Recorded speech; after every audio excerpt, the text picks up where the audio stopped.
le thermodon. J'ai, dans mon cabinet, une bataille énorme qui s'agite et se tord comme un serpent difforme et dont l'étrange aspect arrête l'œil surpris. On dirait qu'on entend, avec un sourd murmure, la gravure sonner comme une vieille armure et le papier muet semble jeter des cris. Un pont par où se rue une foule en démence, arc-en-ciel de carnage, ouvre sa courbe immense, et d'un cadre de pierre entoure le tableau. À travers l'arche, on voit une ville enflammée, d'où monte, en tournant de longs flots de fumée, dont le rouge reflet brille et tremble sur l'eau. Une barque, pareille à la barque des ombres, glisse sinistrement au dos des vagues sombres, portant, triste fardeau, des vaincus et des morts. Une averse de sang pleut des têtes coupées, des mains, par l'agonie éperdument crispées, avec leurs doigts noueux s'accrochent à ses bords. Pour recevoir le corps, mort ou vivant, qui tombe, le grand fleuve a toujours toute prête une tombe. Il le berce un moment, et puis il l'engloutit. Les flots, toujours béants, de leur gueule vorace, dévorent cavaliers, chevaux, casques, cuirasses, tout ce que le combat jette à leur appétit. Ici, c'est un cheval qui s'effare et se cabre, et se fait, dans sa chute, une blessure au sabre, qu'un mourant tient encore dans son poing fracassé. Plus loin, c'est un carquois plein de flèches qui verse ses dards en pluie aiguë, et dont chaque trait perce un cadavre déjà de 100 coups traversés. C'est un rude combat, chevelure, crinière, panache et cimier, enseigne et bannière, au souffle d'éclairs envolent échevelés. Les lances, ces épis de la moisson sanglante, s'inclinent à leur ventre, hanche étincelante, comme sous une pluie on voit pencher des blés. Les glaives dentelés font d'affreuses morsures, le poignard altéré plongeant dans les blessures, comme dans une coupe, y boit à flot le sang.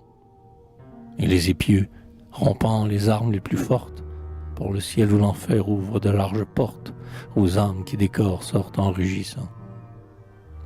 Quelle férocité de dessin et de touche, quelle sauvagerie et quelle ardeur farouche qui signe à ce poème étrange et véhément.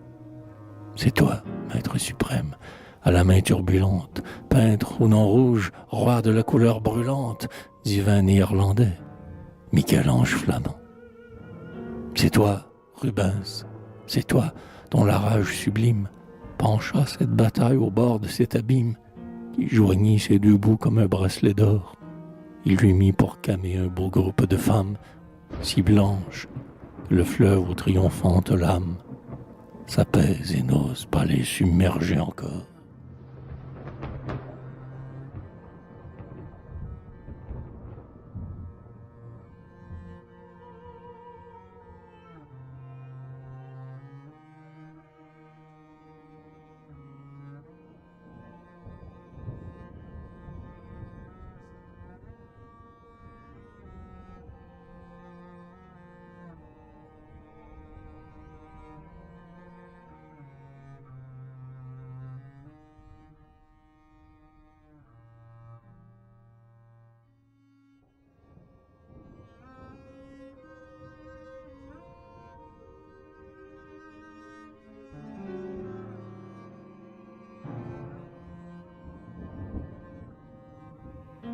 Car ce sont, ô pitié, des femmes, des guerrières, que la mêlée étreint de ses mains meurtrières.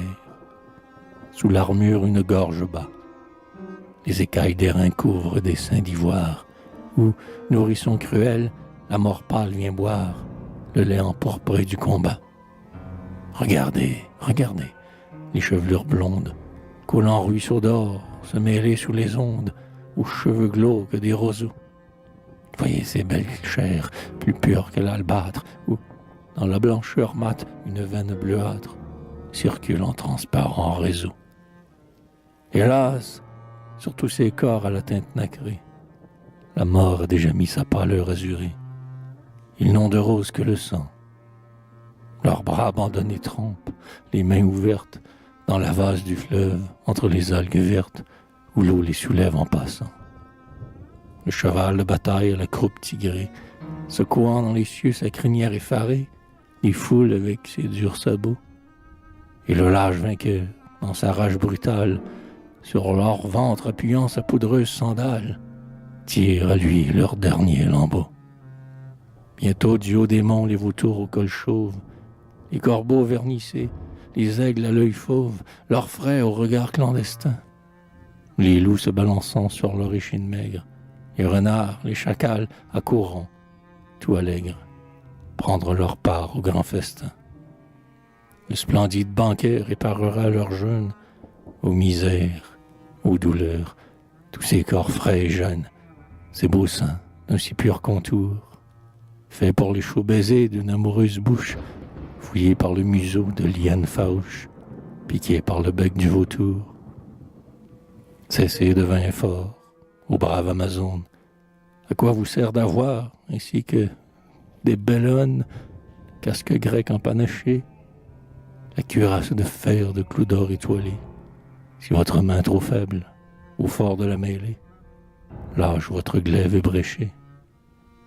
Votre armure faussée, entre ses bras robustes, comme un mince carton s'aplatit sur ses bustes, où le poil pousse en plein terrain. Avec ses forts lutteurs, les plus puissantes armes aux guerrières seraient les appâts et les charmes, cachés sous vos corsets d'airain. S'ils n'étaient repoussés par les rudes écailles, par les mailles d'acier qui hérissent vos tailles, les bras se suspendraient autour. Si vous aviez voulu, douce et modeste gloire, vous auriez sans combat remporté la victoire, car la force cède à l'amour. Penchez-vous sur le col de vos promptes cavales, qui volent de la brise et de l'éclair rival. Fuyez sans vous tourner pour voir, et ne vous arrêtez qu'en des retraites sûres, où se trouve un flot clair pour laver vos blessures, et du gazon pour vous asseoir.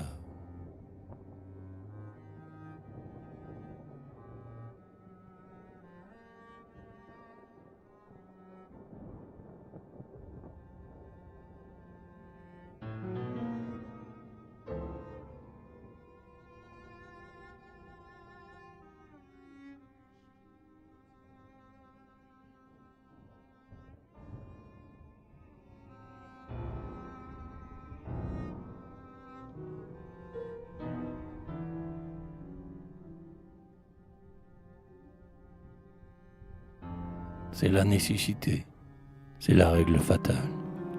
Toujours l'esprit le cède à la force brutale. Et quand la passion, au beau élan divin, avec le positif veut en venir aux mains, ardente et n'écoutant que le feu qui l'anime, engage le combat sur le pont de l'abîme. Elle ne peut tenir, avec ses mains d'enfant, contre ces grands chevaux à forme d'éléphant, cabrés et renversés sur leur énorme croupe, contre ces forts guerriers, ces robustes troupes, aux bras durs et noueux comme des chênes verts, aux musculeux poitrails de buffles recouverts. Toujours le pied lui manque, et de flèches criblées, elle tombe en hurlant dans l'onde flagellée, où son corps va trouver les caillements du fond. Cependant, les vainqueurs, sur la crête du pont, sans donner une plainte aux victimes noyées, passent, tambour battant, en 5 déployés. Cette planche, gravée en 6 cartons d'hiver, par Lucas Vosterman, d'après Rubens d'Anvers. Femme au cœur hautain, pâle cariatide, qui ployait à regret des têtes moins timides, sous le fronton pesant des devoirs et des lois, et qui vous refusez à porter votre croix, de votre destinée à l'effrayant symbole, et jolie voix écrite en sombre parabole. Comme vous, autrefois, folles de liberté, des femmes au grand cœur, à la mâle beauté, se brûlèrent au sein et mirent à la place la méduse sculptée au cœur de la cuirasse. Elles laissèrent là l'aiguille et les fuseaux, la navette qui court à travers les réseaux, les travaux de la femme et les soins du ménage, pour la lance et l'épée, instrument de carnage. Négligeant la parure, et n'ayant pour savoir qu'un bouclier d'airain, fauve et louche miroir, au thermodon, qu'enjambe un pont d'une seule arche, leur troupe rencontra la grande armée en marche.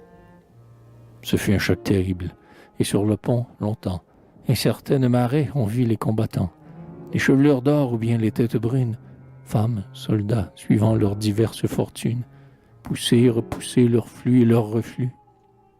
Et longtemps la victoire, aux pieds résolus, mesurant le terrain et supputant les pertes, erra d'un camp à l'autre avec ses palmes vertes. De fatigue à la fin, les bras frêles et blancs laissèrent tout meurtris choir leurs glaives sanglants, trop faibles ouvriers pour de si fortes âmes, et dans l'eau jusqu'au soir, il plut des corps de femmes.